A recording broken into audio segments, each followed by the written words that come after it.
kohtunikud seda esimest poolega ja teist poolega täpselt samal ajal ja nüüd Tarmo Trans sai palliga mängu panna. Vahepealsel ajal mingist momendist tuleb 5-1 meelde, kus natukene madalaks see pall jääb, aga jätkab Tammeka palliga.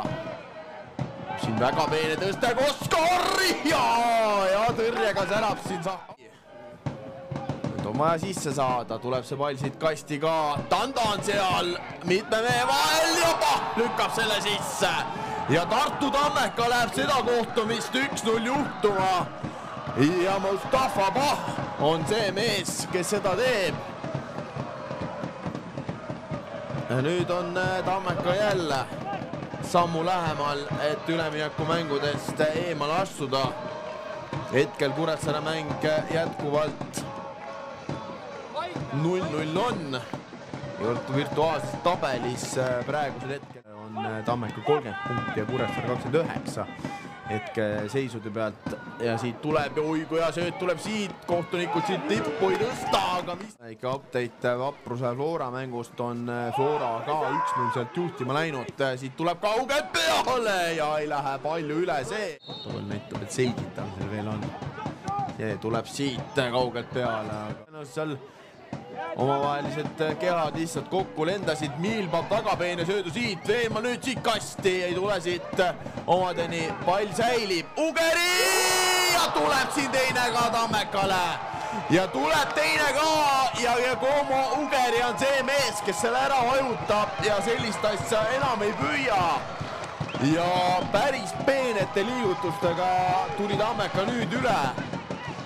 Miili poolt kannaga söötu ei ole maa vähemalt küll 2 aastat näinud. Nüüd nägime ära ja nägime niimoodi, et lõpplahendus on see, et siin Ugeri vajutab risti ka.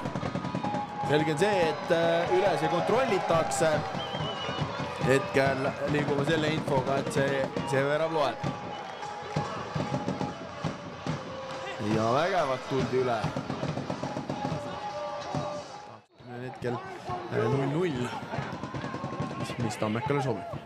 Tuleb siit kasti ka ja Liit on jälle see mees, kes kõige kõrgemal on. Miil suunab selle, Koskor on seal, kukutakse ka. Siit saab selle palli siit uuesti kasti suunata, seal on jälle nüüd ruumi ja siit Tanda sealt oli jälle ilusti vastas. Tuleb kasti joone peale, Kermas Lein, korra Alant siin pudistab ka. Uuesti tulla, Järvelait selle palli saab kätte ja rahustab nüüd selle olukorra natukene maha ja Kosusko jälle on seal aktsioonis ja saab oma teise kolase kohe siit kätte ja Narva Trans jätkab siit seda mängu nüüd 10 ja just paar minutit tagasi sai ära mainitud, et Kosusko peab natukene ettevaatlik olema nüüd nendes olukordades, nendes sõnades ta õppust ei võtnud. Ja läks põhimõtteliselt 3 minuti jooksul läks 2-3 korda läks üsna ja sisuliselt jätab poole mängu pealt asja pooleli. Tuleb siit Koskor ja ei ole halb üritus. Nii, tuleb siit uuesti, keerutab ka. Tuleb pall kasti ka, Tanda saab selle ära klaarida. Nüüd tuleb kaugelt, hirmus Purakas. Lõplikult saab. Siis põhimõtteliselt ja terve kulminatsioon on selgunud ja nii, siit on ka mäng lõppenud. Tammeka pääseb ülemineku mängudest ja lõpetab hooaja 2-0 võiduga Narva Transi üle. Igatepidi positiivne on see Tammekale ja Narva Trans. Nii, Kerman Slein. Täna siis tuli küll kaotus, aga suures pildis vist hooajaga võib rahul olla, et eesmärgist said täidatud? Pigem võiks rahul olla, aga ikkagi tahaks alati võita ja sügis oli raske meie jaoks, kui vaadata need tulemust, aga hea kogemus meie jaoks, ega vaatame, mis tulevik toob meile, et selles mõttes hea kogemus. Narva poolt pigem tulevad positiivsed märgid, Kuntsmuru vahetati ära 5. koht. Pigem on ka, ma arvan, positiivne, sealt on näit edasi minna. Ja kindlasti ainult edasi minna ja nagu ma mainisin varem, et ehitasime terve aasta nagu fundamenti, et edasi sammu teha, et selles mõttes jah, ainult edasi täiega. Räägime siis tänasest mängust ka natukene, et 2-0 kaotus, üks punane, teine oli ka üpris lähedal, et mis täna valesti läks? Tegelikult ma ütleks niimoodi, et me suht hästi mängu sees olime, et tekitasime need võimalusi, aga vastased olid ka tublid, et realiseerisid oma need 2 momenti, mis neil tekkisid ja hästi istusid seal kasti ümber, ütleme nii, et jah, pluss ka punane kaart veits asja tegi kõik meile need asjad. Seega ma arvan, oli suht huvitav mäng, selline ping-pongi moodi, aga jah, Tammeka oli tublid, seega palju õime meile, jah. Kui palju muutis mängupilti, mänguplaani see, et teil sisuliselt tegelikult enam midagi mängus ei olnud, 5-6 koht ilmselt Eestis enam väga suurt tähtsust ei oma, aga Tammekal oli päris palju mängus? Jaa, aga eesmärk alati 3 punkti, et selle jaoks me ongi mängime, et tahame kuhugi jõuda ja eesmärgid on nagu suured meil, seega tahaks ka nagu tahtsime lõpetada selle hooaja hea tulemusega, aga läks nii, et selles mõttes eelmisel aastal ka läks nii meil, et viimases voorus Kuressaare vastu kaotasime, aga no siis teeme omad järeldused ja eks tulevikus üritame vältida sellist seisu. Sügise jaoks peab eraldi treenima hakkama?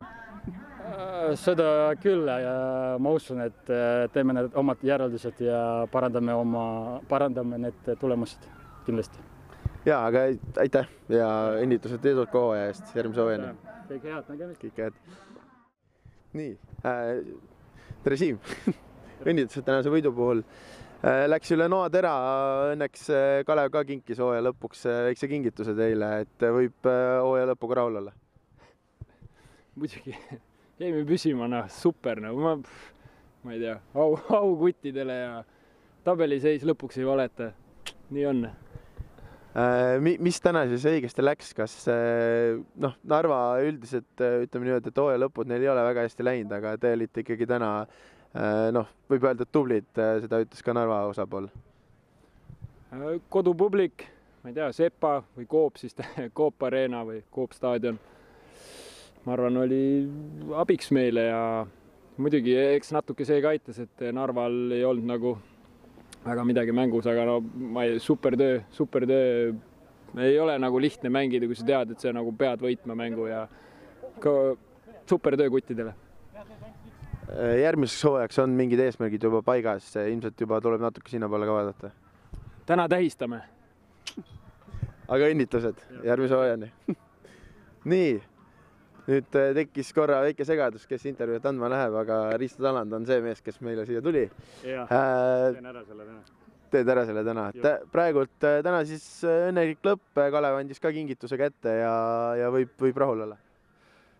Ei saa teistmoodi selles suhtes, et eks elu on näidanud, et võib-olla vahepeal tulebki ennast nurka suruda, et sealt kõik ühest kohast välja suruda.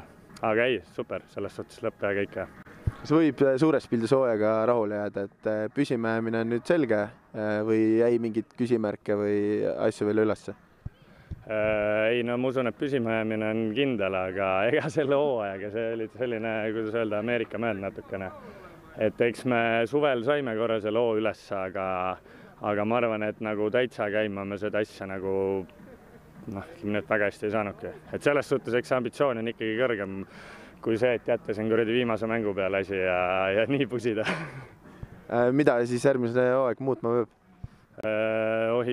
Eks palju kindlasti väravad peaks paremini esinema, et tuleks taga rohkem neid nullimänge ja asju.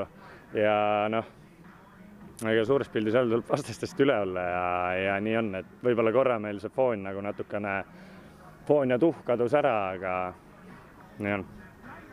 Olgu, kuule, aga edu järgmiseks hooajaks. Jaa, edu sulle ka. Edu sulle.